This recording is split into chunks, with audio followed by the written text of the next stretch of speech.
Today we're going to continue on with our op art pictures. Last week we kind of laid everything out just using a pencil, a straight edge, and a square piece of paper, making sure that we had 8 sections, and then we did our hills and our valleys and made sure that that all connected.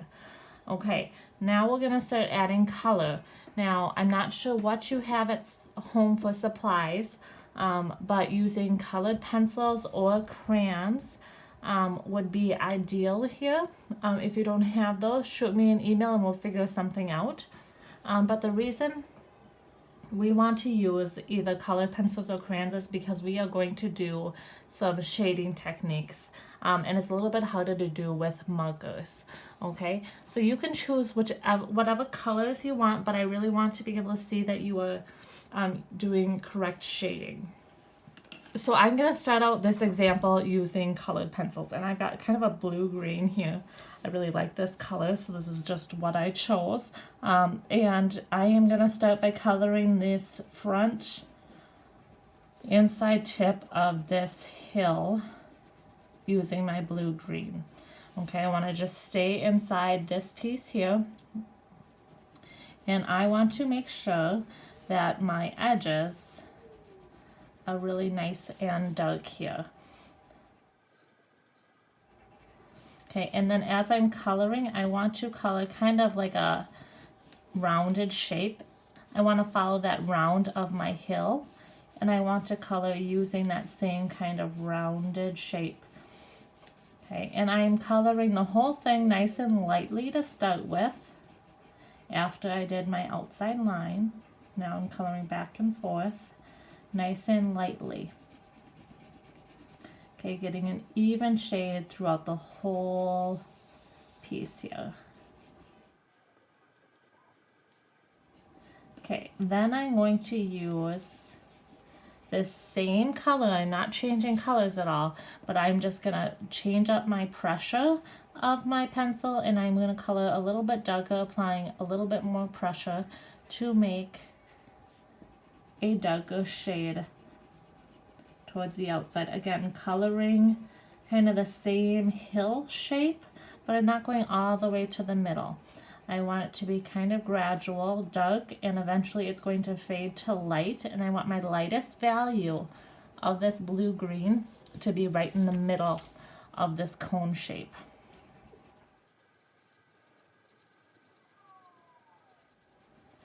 Okay. So I have a light value here, and then I've got darks along the edge there of that triangular shape. Okay, that's my blue-green. I'm going to just put that to the side because I'm going to use that color again, but I am going to switch colors to do this next shape above that blue-green that I just colored, and I am just going to do a yellow-green now. Okay, and that we're going to do the same thing. I'm going to start by coloring the outside here, because I want to stay within this shape here. Okay, and then I'm going to color using that same kind of hill shape. I'm going to do a nice light shade of this yellow-green throughout the whole thing. And then once I have that nice light shade, I'm going to go ahead and I am going to add my darks on the edges. Not at the top edge, just on my side edges.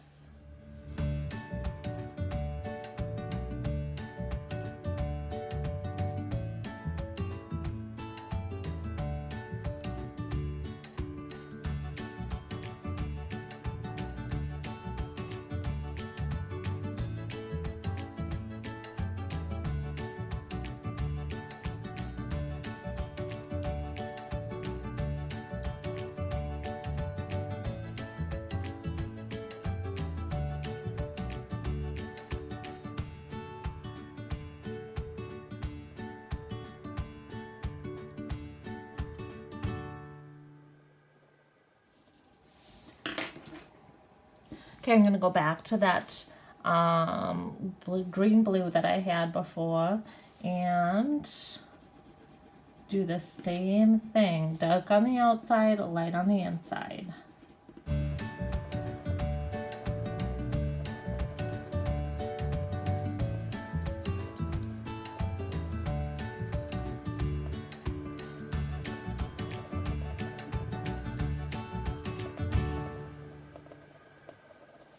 And you can see that as my shapes are getting bigger, my area that I am shading in darker is also getting a little bit bigger. And that's okay, that's kind of what I want to happen here. Okay, and these are the two colors that I am going to use for my whole picture here. Okay, I'm just gonna stick with this green blue and the yellow green. Okay, except for now, when I move on to my next area, I am going to do the yellow green at the tip. The blue green is going to be in the middle, and instead of coloring with the hill, now I'm going to be coloring with the valley here. Okay, nice and light, dark on the outsides.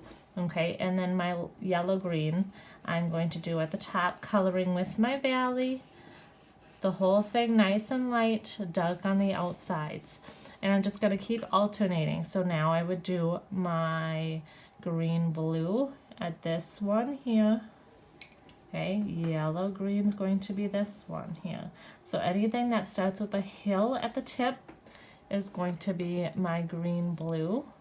Okay, anything that starts with a valley at the tip is going to be my yellow green. And I'm just going to alternate, making sure that I have those darks on the side, light in the middle. I really want to see that you are changing the pressure that you are coloring, so you end up with that dark on the outside, light in the middle. That's really going to help with the optical illusion in this op art. Now, if I was using crayon, it would be the same idea. I've got another one here. I can choose two colors. I have a violet red and I just have an orange. Okay, so it's going to be the same idea. I'm going to do my valleys. I'm going to start with my orange, so I'm going to color the whole thing lightly here.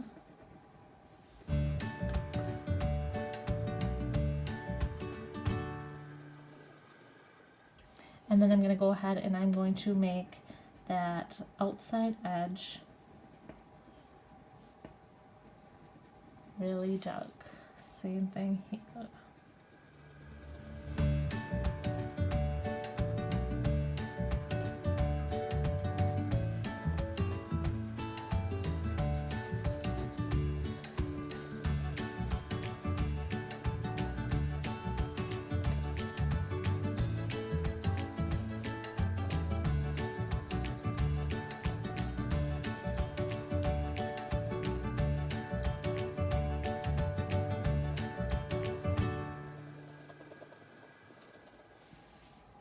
Okay, so I have this whole section done here. Now I'm going to do the same thing, only this time I'm going to start with my red, violet red at the tip here, and then I'm going to switch to orange. So I'm just going to alternate my color pattern here.